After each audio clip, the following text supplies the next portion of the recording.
இளநிலை மருத்துவ படிப்புகளுக்காக நடத்தப்படுற நீட் தேர்வுல தமிழ்நாட்டு மாணவர்களோட செயல்திறன் தொடர்ச்சியா அதிகரித்து வருவதாக சொல்லப்படுது.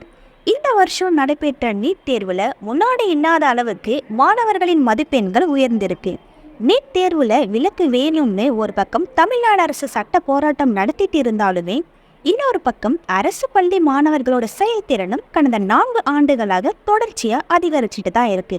இதன் காரணமாக கவுன்சிலிங்ல கட் ஆஃப் மார்க்கும் உயர்ந்து மாணவர்களுக்கிடையே கடும் போட்டி உருவாகி இருப்பதாக சொல்லப்படுது.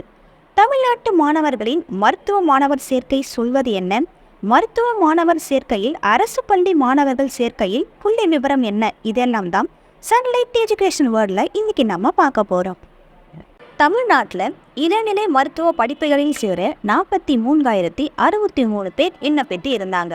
அவங்களில் 90 மாணவர்கள் நீட் தேர்வில் 700க்கும் மேற்பட்ட மதிப்பெண்கள் வாங்கினாங்க. ஆனால் கடந்த ஆண்டு வெறும் 29 மாணவர்கள் மட்டுமே 700க்கும் மேற்பட்ட மதிப்பெண்கள் பெற்றிருந்தாங்க.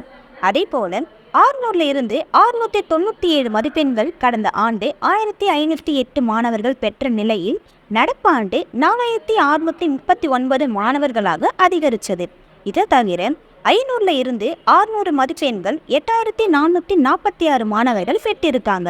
அதிக மதிப்பெண்கள் பெற்று அதிகரிச்சனால இந்த வருடம் கட் ஆஃபும் உயர்ந்திருக்கு.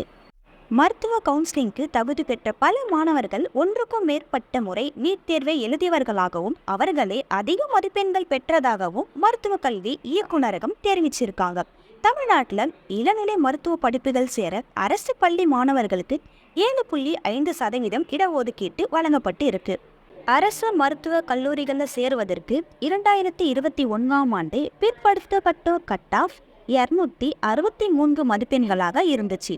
அதுவே 2022ல் 275 மதிப்பெண்களாகவும் 2023ல் 375 ஆக உயர்ந்து இந்த ஆண்டு 495 மதிப்பெண்களாக உயர்ந்திருக்கு.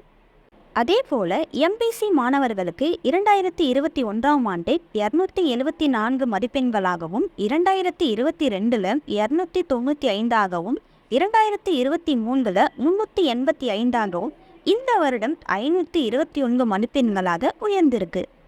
எஸ்சி பிரிவுகளில் இருக்கும் அரசு பள்ளி மாணவர்களுக்கு கட் ஆஃப் 2021ஆம் ஆண்டில் 220 மதிப்பெண்களாகவும் 2022ல் 255 ஆகவும் 2023ல் 348 மதிப்பெண்களாகவும் உயர்ந்து இந்த வருடம் 467 மதிப்பெண்களாக உயர்ந்திருக்கு.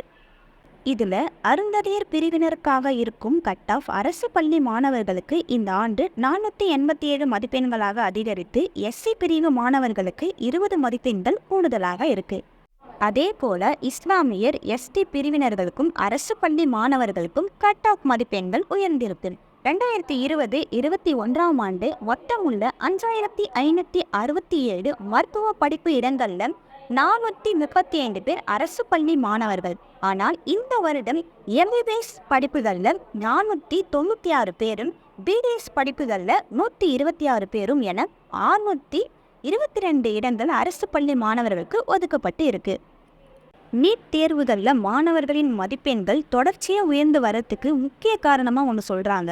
7.5% இடஒதுக்கீட்டு ரேங்க் லிஸ்டில் வெளியான மாணவர்களின் 80% பேர் ஒன்றுக்கும் மேற்பட்ட முறை நீட் தேர்வு எழுதியவர்களாகவும் அதிகாரிகள் தெரிவிக்கிறாங்க.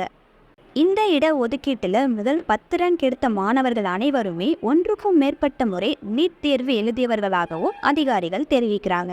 நீட் தேர்வு செயல்பாடுகளில் மாணவர்களின் எண்ணிக்கை அதிகரிக்கிறது ஒரு வகையில் நன்மை அளித்தாலும் அங்கே எல்லாருமே ஒன்றுக்கும் மேற்பட்ட முறை நீட் எழுதியவர்கள் அப்படின்ற புள்ளி விவரம் ஏழை மாணவர்களுக்கான இடத்தை மறுக்கும் விதமாக பார்க்கப்படுது. அதே சமயம் தனியார் கல்லூரிகளில் நீட்டுக்கு முன்பு இருந்த லாவையும் குறைக்கப்பட்டு இருக்கிறதாக கவனிக்க வேண்டியதாக இருக்கு.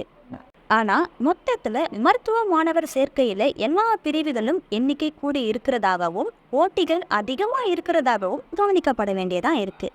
இது சம்பந்தமாக டவுட்ஸ் இருந்தாலுமே வெப்சைட் போய் செக் பண்ணுங்க. அப்படி இல்லைனா எங்கள் டீமுக்கு கால் பண்ணுங்க. நாங்கள் உங்களுக்கு ஃப்ரீ ஆஃப் காஸ்ட்டில் ஃப்ரீயாக கைடன்ஸ் பண்ணிட்டு இருக்கோம். Thank you so much. Okay guys, sunlight education வேர்ல்டில் ஆர்ஜே காயு கிளம்ப வேண்டிய நேரம் வந்தாச்சு. நாளைக்கு இன்னும் நியூ அப்டேட்டோட உங்களை வந்து சந்திக்கிறேன். Bye by.